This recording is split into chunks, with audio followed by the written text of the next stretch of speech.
Hello friends, welcome to Department of Plant Pathology, KDSP Agriculture College Nasik. Today we are going to see all the diseases of cucurbits, their causal organisms and their management. That first we will see downy mildew of cucurbits. Downy mildew of cucurbits caused due to Pseudoparanosporus cubensis, and this is one of the common pathogen and can cause disease to all cucurbitaceous crops. You can see the symptoms of this downy mildew of cucurbits.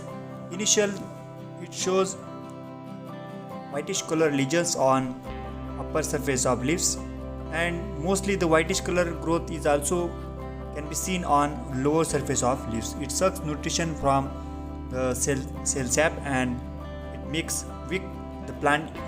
The plant makes weak due to the continuously sucking of nutrition from the plant tissues. The old lesions become necrotic, and these are clearly demarcated with light yellow areas that are developed on upper surface of leaves. So these are so easy to identify by this yellow halo which were produced by this downy mildew pathogen. Now this pathogen survive as a oospore, or these oospore are helping survival condition in plant debris. The secondary spread of this downy mildew causes through sporangia, which were disseminated by wind, and some cucumber beetles were also reported that transfer this disease from infected field to the healthy field. Both these mildews, that is downy mildew and powdery mildew, can cause infection to all cucurbitaceous crops. Only there is a difference in this downy mildew and powdery mildew is that this downy mildew caused due to this Oomycetes pathogen, and the powdery mildew caused due to Erysipelas or Clistothecia consisting pathogen. So there is only one difference in this downy mildew. It produces oospore as a resting spore, and in powdery mildew it produces Clistothecia as a resting structures. So and the one more difference is that in powdery mildew there is a superficial growth, and it is only for upper surface of the leaves, and in downy mildew it causes superficial growth on lower surface of leaves, and yellow color halo were produced on upper surface of leaves. There is a difference, and the downy mildew can be controlled, or this powdery mildew can be controlled by spraying with some fungicides. For example, for downy mildew we can use metalaxyl, and for powdery mildew it can be controlled by spraying with carbendazim. So this is all about downy mildew and powdery mildew. Both mildews were causes severe losses in these cucurbitaceous crops. Now we will see the next disease, that is Fusarium wilt, and there are two types of wilt causes in cucurbitaceous crops. The first one is fungal wilt, and it is caused due to Fusarium Oxysporum farmacicalis Benicaceae, and the another one is a bacterial wilt, and we will see one by one in detail. In Fusarium it causes severe losses, that is completely wilting up plants causes in this infection. Then there are some chlamydospore which were present, and this chlamydospore helps in clogging of the xylem vessels.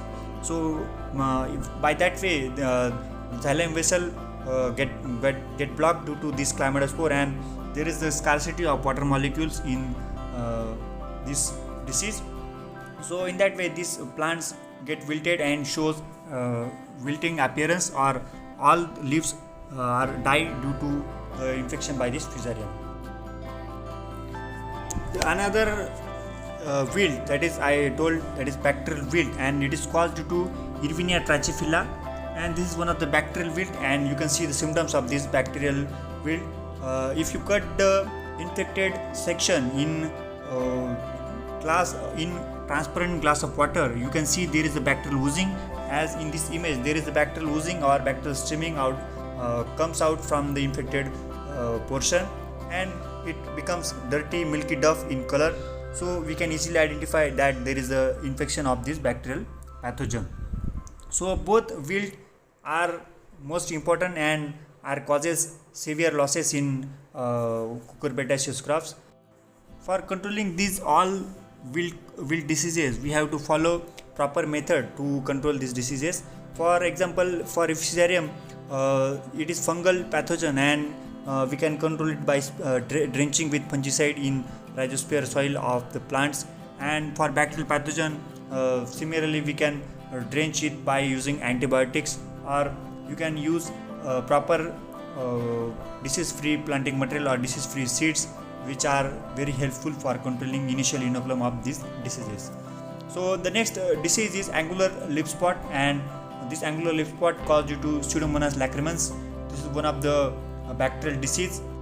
This disease shows angular type of leaf spots because there is a leaf spot inside the veins, and all the veinlets were restricted the growth of this pathogen, so that's why its shape becomes angular.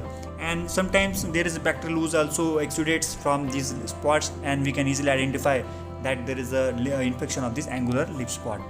So this angular leaf spot can be controlled by spraying with antibiotics like streptocycline or some copper containing fungicides like Verdex mixture. These are some effective fungicide, but Verdex mixture is very sensitive to this crop. We can only control it by spraying with some antibiotics. So that's all about angular leaf spot. This angular leaf spot also can be controlled by at primary level by treating the seeds with hot water at 54 degrees Celsius for 30 minutes, and some mild dose of streptomycin, that is 400 ppm, is recommended for controlling this disease. Now the next disease is mosaic disease. Mosaic diseases causes losses in this means it may be virus. All these viruses in these cucurbitaceous irregular shaped spots were also distortion of leaves and shortening of internode. These are some common symptoms of these mosaic diseases. This mosaic disease is can be controlled only by spraying with insecticides.